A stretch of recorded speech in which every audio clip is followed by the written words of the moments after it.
Honorer une mauvaise race serait jeter sur les droits des gens quand on les viole si manifestement soi-même la violation du territoire de base, sur laquelle on s'est récrié des murs étrangers au fond de la question.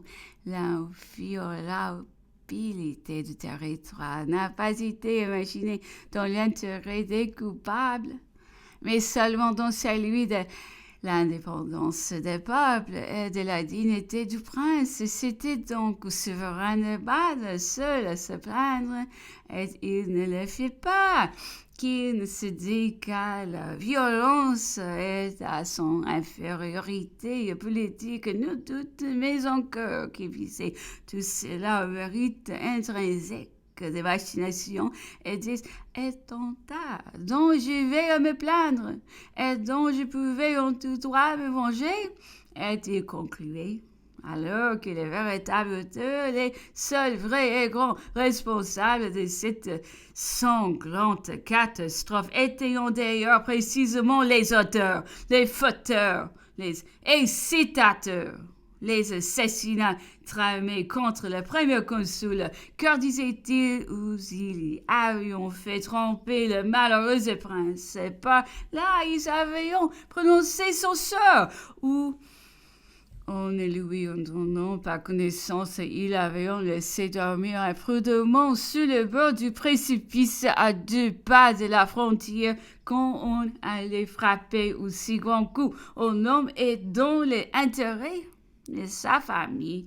Avec nous et dans l'intimité, l'empereur disait que le vote au dédain pourrait en être attribué à Alexis des auteurs de lui ou des vues privées, ou enfin des intrigues mystérieuses. Il y avait été, disait-il, poussé inopinément, on avait, pour ainsi dire, surpris ses idées. On avait précipité ses mesures, enchaîné ses résultats. J'étais seul, jure, comptait-il. Je me vois encore mis assis sur la table où je vais dîner, achevant de prendre mon café. On a que m'apprendre une trame nouvelle. On me démontre avec chaleur qu'il est temps de mettre un terme à de si horribles attentats, qu'il est enfin de donner une leçon à ceux qui se sont fait une habitude journalière de conspirer contre ma vie, qu'on en fera qu'on se lavons dans le sang.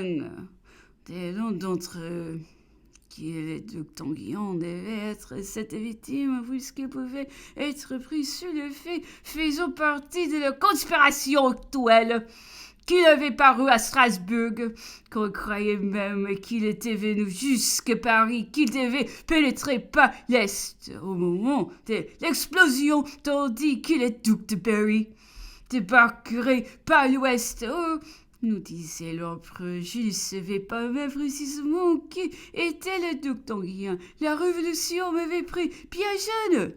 Je n'allais point à la cour. J'ignorais où il se trouvait. On me satisfit sur tous ces points. Mais s'il en est ainsi, m'écriai-je, il faut s'en saisir et donner des autres. En conséquence, tout avait été prévu d'avance. Les pièces se trouveront toutes prêtes. Il n'y eut qu'à signer. Et le sort du prince se trouva décidé. Il était depuis quelque temps à 3 lieues de Rennes, dans les états de Bade. Si j'eusse connu plus tôt le voisinage sans importance, je ne l'eusse pas su faire. Et cet ouvrage de ma part à l'événement lui eût sauvé la vie quand on diverses oppositions que je rencontrais en nombreuses sollicitations qui me feront fait a-t-on répondu dans le temps rien de plus faux. On ne les imagine qui peut me rendre plus odieux. Il en est même des motifs si variés qu'on m'a prêté. Ces motifs ont pu exister peut-être dans l'esprit et pour les vues particulières des acteurs subalternes qui y concurreront de ma part. Il n'y a eu que la nature du fait en lui-même et l'énergie de mon naturel. Assurément, j'eusse été instruit à temps de certaines particularités concernant les opinions littéraires du prince et surtout, j'avais vu la lettre qu'il m'écrivait et qu'on ne m'ait remis. Je sais pas quel motif qu'après qu'il n'était plus bien certainement je se pardonnais et il nous était aisé de voir que le cœur et la nature se dictaient ces paroles de l'empereur et seulement peu nous, car il se serait senti si humilié qu'on peut croire en l'instant qu'il cherchait à se décharger sur autrui. On descendit à se justifier sa crainte à cet égard où sa susceptibilité était telle qu'en parlant à des étrangers ou dictant sur ce sujet pour le public, il se restreignit à dire que s'il connaissance de la lettre du prince, peut-être lui eût-il fait grâce, vu les grands avantages politiques qu'il peut requérir, et traçant de sa main ses d'ailleurs pensées qu'il suppose devoir être consacré parmi les contemporains et dans la postérité, et prononce sur ce sujet qu'il suppose bien être regardé comme un des plus délicats pour sa mémoire, qui si c'était à refaire, il le ferait encore. Tel était l'homme, la trompe de son âme, le tour de son caractère. À présent qu'il sut qu'escoutant le cœur humain, qui se plaisant à visiter ces derniers replis pour en deviner les conséquences étant tirées des analogies s'exerçant à leur gré, je viens de leur livrer des documents prononcés et des données précieuses. En voici une alliée qui ne sera pas le moins remarquable. Napoléon me disait un jour sur le même sujet.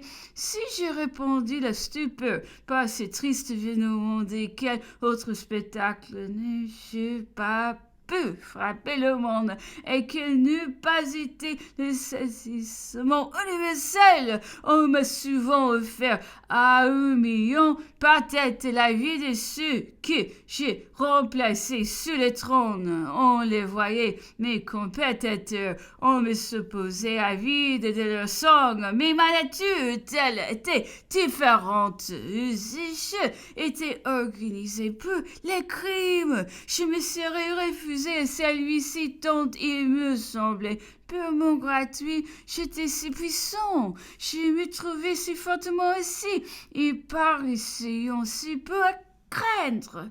Qu'on se reporte à l'époque de Dieu, à celle de Wagram, à mon mariage avec Marie-Louise, à l'état, à l'attitude de l'Europe entière. Toutefois, au fort de la crise de Georges de Pichegru, ainsi est assassin. On crut le moment favorable pour me tenter et l'on renouvela l'offre contre celui qui la voie publique en Angleterre aussi bien qu'en France mettait à la tête de ces horribles machinations. Je me trouvais à Boulogne, où le porteur des paroles était parmi nous. J'eus la fantaisie de m'assurer par moi-même de la vérité et de la contexture de la proposition jordanique qu'on les fit paraître devant moi. Eh bien, messieurs, lui dis-je, en le voyant, oui, premier consul, nous vous les livrerons peu en millions. Monsieur, je vous en promets Dieu, mais si vous l'amenez vivant, c'est ce que je ne saurais garantir. Par vous à l'homme qui est le ton de ma voix et la nature de mon regard, t'es concerté fort en ce moment, et me prenez-vous donc pour un peu assassin?